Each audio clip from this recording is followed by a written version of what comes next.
Welcome to Definitely Maybe Agile, the podcast where Peter Maddison and David Sharrock discuss the complexities of adopting new ways of working at scale.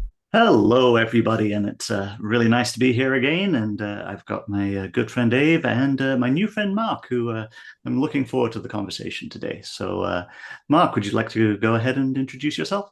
Hello, great to be here. Nice to meet you, Peter and Dave. Thank you very much for having me on your podcast today. My name is Mark Reich. I am with the organization called the Lean Enterprise Institute. We're somewhat known, particularly in our community. We're a nonprofit institute that was set up in 1997 by a gentleman by the name of Jim Womack. Jim came out of MIT as a researcher and had studied the automotive industry and wrote a book in the late 80s called The Machine That Changed the World, which was kind of a seminal book in that it revealed to the world to a great extent what the Toyota production system was and why it was successful. And so he kind of got a lot of notoriety at that time because of that book and decided that he coined the term lean for the broader community because not everybody does Toyota's version of the production system and not everybody's doing a production system. So he established our institute in 1997, and our purpose is really, we believe that anyone in any industry can benefit from lean thinking and practice. And we're an educational 501(c) institute that supports universities and other organizations who are attempting to do lean thinking and practice. So that's who I work with now. I spent most of my career, 23 years of it, prior to 2011, from 1988 to 2011, working for Toyota. And I worked in both Japan and also in North America. And maybe most relevant to this conversation, I spent 7 years of that time as the general manager, executive responsible for North American strategy in our corporate strategy group in our North American headquarters. And based on that, and we use a methodology called Hoshin Kanri for that purpose. And based on that, that's part of why I wrote this book, Managing on Purpose. So could you tell us a little bit more about Hoshin Kanri if our audience isn't familiar? Sure. So Hoshin Kanri, and actually, I think what I'll do is I'm going to read the definition from the book because it's probably describes best what it is. Hoshin Kanri is a management system for strategy that defines midterm and long-term direction, both the objectives and targets, and annually builds alignment vertically and horizontally to the direction, manages annual execution to the direction, and develops capability of people throughout the organization. So I realize that's a little bit of a mouthful, but it's what I experienced, at least in Toyota, as Hoshin Kanri to be. Yeah. Now, I mentioned that I led that initiative while I was in Toyota. When I came out of Toyota and I was working with the Lean Enterprise Institutes, because people had heard a little bit about the fact that I had done that while I was in Toyota, they wanted me to come see their companies, see if I could offer advice. And I found the world very different from what I experienced in Toyota. So over the course of the last particularly 7, 8 years, been helping a lot of organizations in many different industries, big and small companies, apply apply Hoshin Kanri as a methodology to help them. And it's been pretty helpful. And so I also then realized I couldn't go to every company in the world, into every industry. So I decided I would write a book to maybe share a little bit broader the thinking with that I thought would be helpful for organizations. Can I ask, Mark, and following up on that, you say you saw things that were very different. And Yes. as you're describing that, and what I've been trying to get my head around, if you like, around Hoshin Kanri is the difference between a kind of classic strategic direction that we often see in organizations where there's a vision or there's some sort of direction goals over the next year or 2 years, which are cascading down and varying levels of how much of it is mandated and how much of it is in some sort of recursive discussion piece. But that seems to be the primary way that we see a lot of strategies being defined and then rolled out across an organization. Are you saying similar things, different things? What was the kind of biggest aha or surprises that you saw as you went outside of the Toyota ecosystem? Well, great question. Thank you, Dave. As I mentioned, I I was called upon, companies asked me to come see. And primarily what I would see is organizations that had established some direction, often a vision Mhm. for the organization, like you just mentioned. So that was one component. But usually that kind of dwelled in some kind of PowerPoint deck, or maybe at best it was a poster on a wall that as team members walked by, they were supposed to kind of look at, this is what our vision is for the organization. But there was maybe one big difference between Toyota and what I saw outside was that we established a vision too. I helped the organization do that when I was in the corporate strategy group. But we also put in place a methodology in a pretty structured way to help us execute on that vision. So that I often saw organizations with a lot of lofty goals and objectives, sometimes fairly concrete, but no method to kind of how to take that from and actually I most frequently see 3 to 5, even to 10 years out what organizations want to become. But how do you take that down to kind of achievement on an annual or even a monthly basis? That was not clear. So that's maybe that execution and like long-term strategy component was unclear.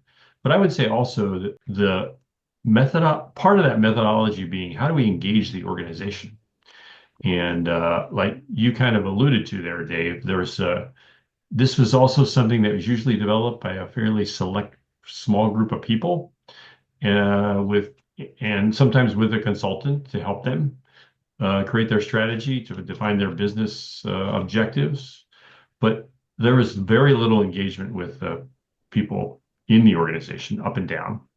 So that's another big difference I saw. And maybe the third large difference was, well, yeah, I'm going to say a fourth one, but the third large difference was like the focus on capability development.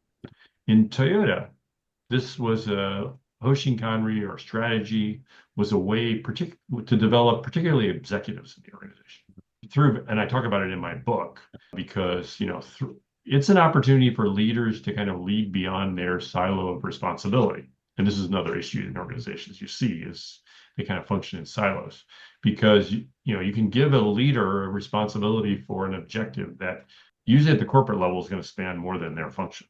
So how can they build collaboration in the organization to ensure that it's successful? We used Hoshin Kanri as an excellent way to develop capability of people. And I mentioned I'd say a fourth. The fourth is maybe the most fundamental thing, which I most commonly see is, and I was just talking to a company this past week, excuse me, pretty big company. And pretty much their plans are some kind of like budget. I mean, it's just a financial target. Yeah. And so it's not really like a strategic plan. But that's still pretty common. There's lots of different elements that we can kind of pick into and look at, but I just wanted to draw attention to the point you made about developing leadership, because I think that's something that certainly in our experience, Peter perhaps will agree with this, is what we see is a lot of really well-intentioned attempts to kind of get a vision cascading down through an organization, get engagement and some sort of continuous review of where that's going. But there's very rarely a conversation about that leadership responsibility to deliver that. And I think in the book, you talk about the difference between leading by authority and leading by responsibility. And I just wanted to ask you to maybe expand on that one, because I think that's something that our listeners will not have come across. It's not a natural part of the conversation around strategy. Sure. That's to me, a very really fundamental component of Hoshin Kanri. And I would say of leadership, of lean leadership in general, is that when you define like a long-term goals, objectives for an organization, let's just say at the corporate level, I mean, those are corporate level initiatives. They're normally not going to fall within the scope of one leader's authority, other than, of course, the CEO, who's got to report out to the board. So he or she has obviously some responsibility there for the whole organization. But typically, the rest of the corporate priorities are going to have to span multiple functions to achieve those objectives for them to be successful.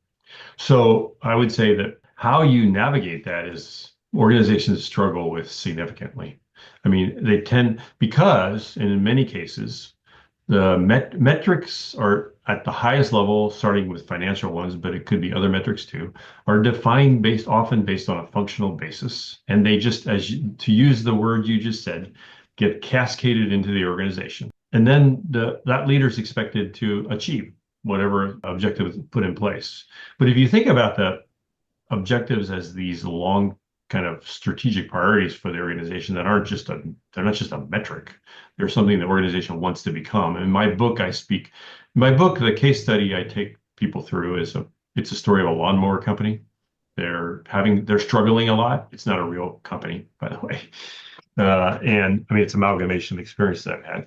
But they're struggling getting into the electric mower market. And so in order to do that requires like a whole company effort. But what's key is you need a leader for that.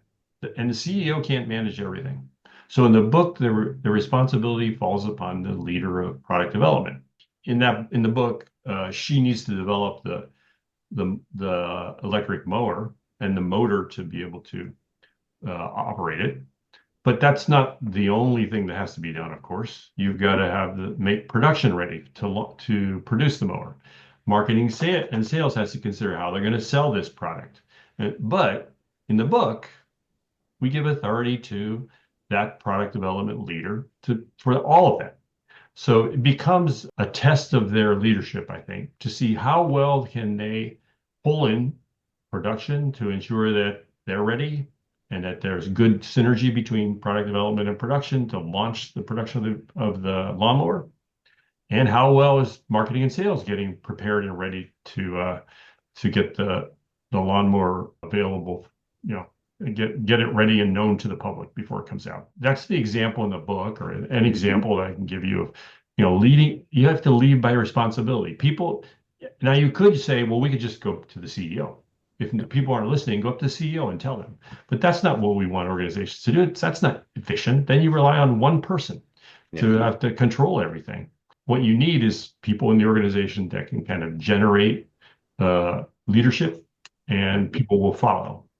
I mean, there's a lot in sports, actually, it's pretty common that the captain of the baseball team or the captain of the hockey team, people follow that person because they know that they have special skills and capabilities to lead. There's something really interesting there, because there's an implicit expectation of the leadership to acknowledge kind of leadership coming from their peers effectively, or requests and dependencies coming in from their peers as well, which doesn't necessarily align. If I'm siloed up and I have my department's focus on whatever it might be, product development and so on, there's a cultural element there, which is definitely essential to that as well, I think. Well, you raise a really good point, Dave, and I appreciate bringing that up. It's because it is this whole idea of lead by responsibility, not authority, is not only an individual issue.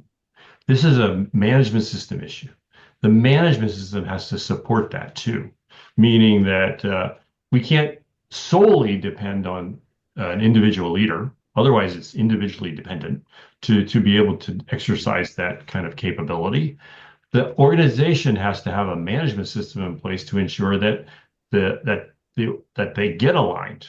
So, for example, the example I just gave a moment ago of where the leader of product development has to get the electric mower launched and they need support from production. Well, if the organization has a mechanism to define what support is really needed and when it's needed, and get consensus and alignment with that peer in the production, like the production VP and the people that support production, and define a concrete plan to support one another.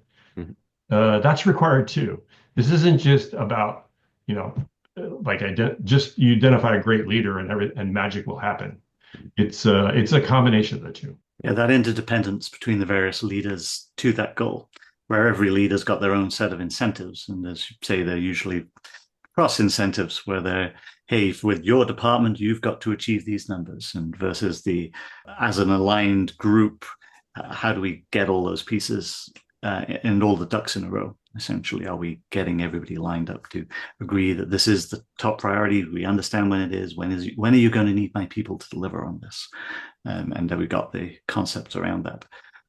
What sort of tools does it bring to the table to help with that? Thank you. Great follow-up question. Because my book is a workbook. I wrote this because a lot of organizations said, well, we don't have a good instruction on how to do all this stuff. It's kind of fuzzy. So I wrote a book that's based on a case study, but it includes a fair amount of practical application and some templates and tools that can be used. Also based on fundamental thinking when you're asking those kind of questions. But there, you can put in place in the book, it goes into a fair amount of detailed explanation around the basic thinking and practices of what we call horizontal alignment and vertical alignment. And Peter, what you kind of referring to, and what we've been talking about a little bit, is this horizontal alignment component.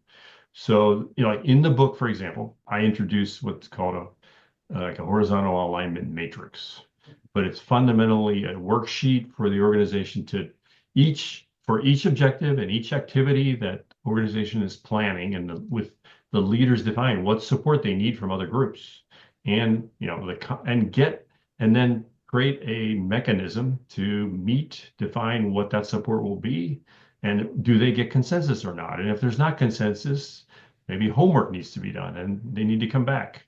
I mean, this is the kind of the way it operated in Toyota. And it's operated, I keep mentioning Toyota, but I've applied this in other organizations too, and it's successful. People actually, when you get them working together, they kind of get along. Yeah. It's often the management system. In Toyota, we never blame the person. I would say in 99% of the cases, it's the management system that's not effective. That's not bringing people together to kind of build alignment. I also want to take the opportunity, I don't know if we want to ask another question, but I want to also talk about vertical alignment and the development involved with that. I was going to say you should take off and talk about that. Otherwise, there's more questions coming. Well, we focused a little bit on a little bit on leader development, but it's not just about that in Hoshin Kanri. Hoshin Kanri is both bottom up and top down, and because the organization at a high level defines what the corporate priorities will be. But you also, particularly if you're in a small organization, you don't need to do this. But in any medium to larger size enterprise, you're going to need to break down that corporate level Hoshin to like the next level. So, like for example, in Toyota or in the book with the lawnmowers case, we developed a plant Hoshin. This is a kind of what the objectives of the plant level will be at the plant level. Now, some of those are going to come from corporate, like the example I gave, that we're going to launch an electric mower. So the plant where that mower is going to be launched is obviously that's going to be part of their Hoshin. But there are things on the plant Hoshin that might be unique to that plant, but it allows that mechanism of like the bottom up problem solving to occur both top, middle, and at front line in the organization. So people develop not only through the leadership capability development we were talking about, through defining clearly your responsibilities to achieve those higher level objectives, and then solving those concrete problems around around each issue. So the example of the lawnmower I talked about, at a high level, we're saying we need to enter the electric mower market. That's a corporate objective. Well, we have developed a prototype, but we can't get it launched. Well, there's specific problems that exist that prevent us from launching that mower in the prototype stage related to cost and other issues. So defining those things and solving those problems, that has to happen like lower in the organization. You're not going to solve that with a team of like 8 executives at the top. If I can kind of build on top of what you're talking about there, Mark, because you also talk a little bit about that middle management layer. You talk about the leadership, the middle management, and the front line. And you talk about how important it is for that middle management layer to their role in both problem solving and developing the people around them. And certainly, I think our experience in the technology space right now, there's a lot of talk of sort of thinning out that middle management layer. So that feels like there's sort of two tensions coming together there, where on the one hand, you've got almost this fertile space where you're looking for your middle managers to solve problems, to grow people around them. But there's a tension on the other hand where organizations are beginning to look at that middle management layer as either too broad or as something that needs changing and needs reducing. What are you seeing? What observations do you have around that sort of trend that certainly Peter and I are seeing? Yeah, I hear you, and I can understand why some organizations may feel that way around the middle management. The issue of should we thin them out? I think that's the wrong direction. I think the fundamental thinking is wrong. The fundamental thinking is, I think, should be everybody needs to create value in the organization. And so if you're and this was true in Toyota, I think it's true with good organizations. If your job as a middle manager is handing off to your subordinates what your boss tells you what to do, then you're not value added. Let's just flip that on its head a little bit and use that example I just talked about. If your boss has determined, or your bosses have determined, that we're going to develop an electric mower this year, and you're the engineering manager, and you're responsible for developing the electric mower, and let's say the motor itself, and that's the struggle, well, then your job is figuring out with your team to define how you're going to solve that problem. And that's your concrete responsibility. So I think the approach should be less about, because sometimes this conversation around we should thin out the middle layer, all of this too existential to me. What is the work? That's what we need to start with. And you need so what is the work is one thing. And then you need people to develop people. If you thin out the organization too much in the middle, you don't have any people to develop the younger people that are coming in the organization. And so I would say create a mechanism, a management system that ensures that everyone's work at every level is value added, and then utilize that system to create roles and responsibilities that people can create value from. And I don't want to dismiss the idea that people who listen to this podcast think, well, Mark's supports fat organizations. Toyota's not a fat organization. We're a lean organization, and I think good organizations are. But that's because they look at the problem from the point of view of how you create value, as opposed to how you merely eliminate heads. And I think you're saying it quite well there. They're looking at the problem to be solved, and they see this as a solution to that problem. Whereas I think some people are looking broadly and quite often at the numbers and just saying, well, I don't need these people, without looking really at what is the problem these people are solving for me? Why is it valuable to have them here? How can I, if they're not valuable, work out how to grow them, how to help them improve, or see. I read a great book last year called Our Least Important Asset. It's written by a gentleman by the name of Peter Capelli. He's a professor of work, and he's a professor of economics. His hypothesis is basically because organizations have become hyper focused on finances and shareholder value without considering employee value and customer value, we tend to make the wrong decisions about. And we're not necessarily defining good measures to determine what is the real value of people capability. That's not measured. It's only measured at the cost. Yes, a common problem we see. So outside of, and we've talked a lot about sort of the alignment, both vertically and horizontally within the organization.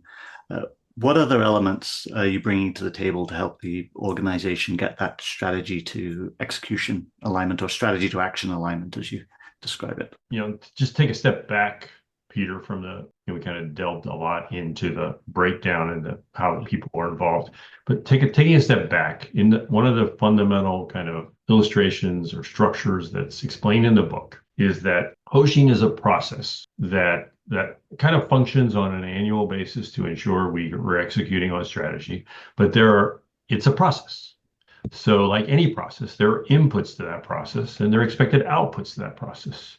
And part of what I delve into in the book is what are those necessary inputs? Things like, are we aligned to a longer term vision? You had mentioned. What do we know about our market and our customers? What's our current situation there? I mean, these are things that many companies, in fact, do study to a great extent. What are our employees saying? Have we done any benchmarking to understand kind of where we stand in the industry? All those can be good inputs. And plus, how have we been doing? Our reflection. And those inputs we can incorporate into our plan. And then that should produce some outputs, such as improved processes or improved products, improved capability of people that result in better business results. The difficulty often is we start from the right side. We just like, let's get better business results without thinking about the process that'll produce that. And that's one thing that's introduced, and I think that's important. The other thing that's important, kind of structure in the book, it kind of forms the whole structure of the book is, and the kind of content of Hoshin Kanri is plan PDCA. Now, most people might be familiar with that if you're in the lean world. Plan, do, check, act. That's really kind of the origin of Hoshin Kanri, which started in Japan out of the teachings of Deming in the late 50s and early 60s. Toyota is one of those companies that really started it, but it starts with really like, how did we do? Almost like it starts back with the check function. And then based on how we did, what's our plan? And then how do we execute on that? How do we go about confirming that we've done okay? And then another important part of the book is the relationship of like when we get to the end of the year, what can we, some of those things we said were objectives, if we've achieved them, how do we define we've achieved them and how do we move them to daily management? And that's another important component of the book is the differentiation of daily management and strategy. And I know that's something I've seen organizations struggle with. The BAU work gets mixed up in with the strategy work, and That's right. they can't differentiate between these two. So they end up setting up a strategy, which is really just them tracking a sort of business as usual metric throughout the year. And it's not really a strategy. It's not changing how they're operating or solving a problem. That's right. And I think we need to look, I mean, it was easy in a manufacturing environment in Toyota, but I think it's, having worked in many industries, construction, healthcare, I mean, there are daily metrics that we need to be like tracking, and those need to be tracked like quite rigorously. Quality, safety, cost, those type of things. And we should be improving. That's like the foundation of continuous improvement in the organization. To me, that's different from like our strategic direction as an organization, because we're looking more for like innovative leap in that scenario. Can I just want to follow up a little bit in that sort of continuous learning environment. So coming from an agile context, we talk about very similar things, right? Plan, do, check, act, and we're going to use different terminology in the agile community, but the principles are very similar. And we come across a lot of organizations that believe they're doing continuous improvement. They believe they have either plan, do, check, act, some retrospective, some sort of iterative learning process or habit in their organization. And yet when you actually go dig into those organizations, you find that there's very little, it's difficult to do. And I just wonder, from when you go into an organization that is very proud of their plan, do, check, act habit, their plan, do, check, act systems, what do you look for to tell you whether or not it's really working and they're seeing continuous improvement, or what are the signs of sort of an in-name only plan, do, check, act application? Well, you go to in my world, you say you go to the Gemba. Mm-hmm. And the Gemba, just not to throw another Japanese word out there, but the Gemba is anywhere. The Gemba is where frontline work is occurring. I work in the software industry too, actually. I was just on a call this morning. So the frontline work in the software industry is where the coding happens. But it's not just where the coding happens. It's also where you define specifications of the customer and ensure you have, ensure that development occurs. And when bugs happen, how do you repair them, and do you repair them quickly? That's frontline work in the software industry. I mean, in construction is building the building, in healthcare is taking care of the patient. Yeah. We need to go to that spot, those areas in the organization, and talk to the people and see and hear what improvements are happening. One of the things, I've been spending a fair amount of time in healthcare. And I think one of the things I see that is a struggle sometimes is there's a tendency to create artifacts, which is like boards like a sprint can do this, but create a board that kind of monitors, and people get around the board and kind of confirm how they're doing. But it doesn't, a lot of times those daily systems struggle to sustain because they haven't really engaged the frontline people in solving their problems in their work. And so, like I mentioned healthcare just now, the people you want to focus on are like the nurses, primarily doctors. I mean, those are particularly nurses, I would say. I mean, they are day to day dealing with usually the preparation or the after effects of whatever procedures happen to the patient while they're in the hospital. And there's just it's a lot of like detailed frontline works, and they're busy and they struggle. And I mean, it's a let's face it, it's a profession that's like in dire need of help for many reasons because of the situation since the pandemic it's really been a challenge in that industry for those people.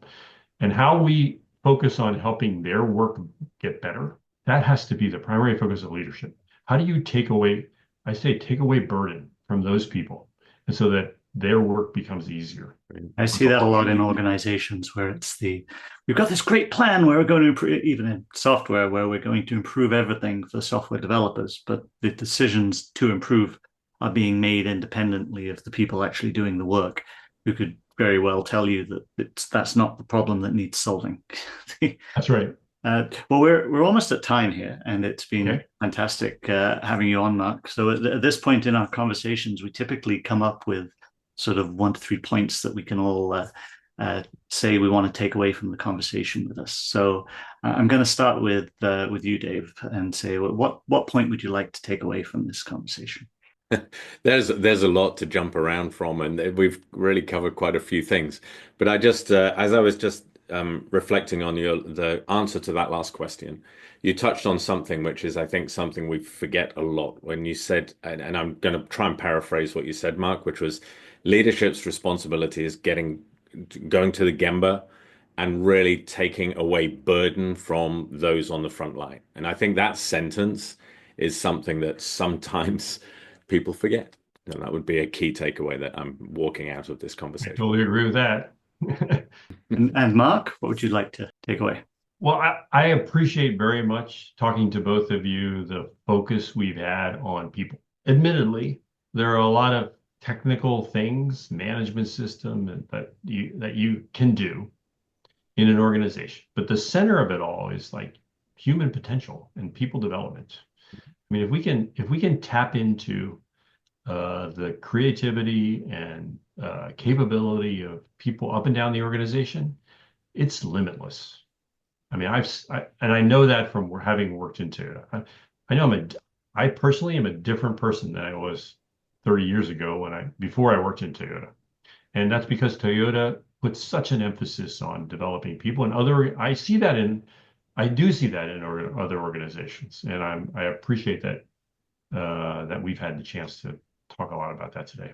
Awesome. I think for myself, I think those are wonderful points too. I think one of the pieces that I would take away is early in our conversation where we were talking about the breaking down the silos and the responsibility and getting alignment across the leadership team and the criticality of that so many times organizations just don't bring into perspective. They don't give the leadership skills. They just say, hey, you've got to do everything in your silo. I might make you in charge of this, but culturally, we're still operating very much independently of each other, which really dooms you to failure before you've even started, because you're not going to be able to cross those boundaries very easily. So with that, I mean, thank you both for a wonderful, enlightening conversation. I really enjoyed it. Learned a lot today. And I would like to leave everybody, once they leave comments, they can at feedback@definitelymaybeagile.com, and look forward to next time. Thank you. Till next time. Thanks again. You've been listening to Definitely Maybe Agile, the podcast where your hosts, Peter Maddison and David Sharrock, focus on the art and science of digital, agile, and DevOps at scale.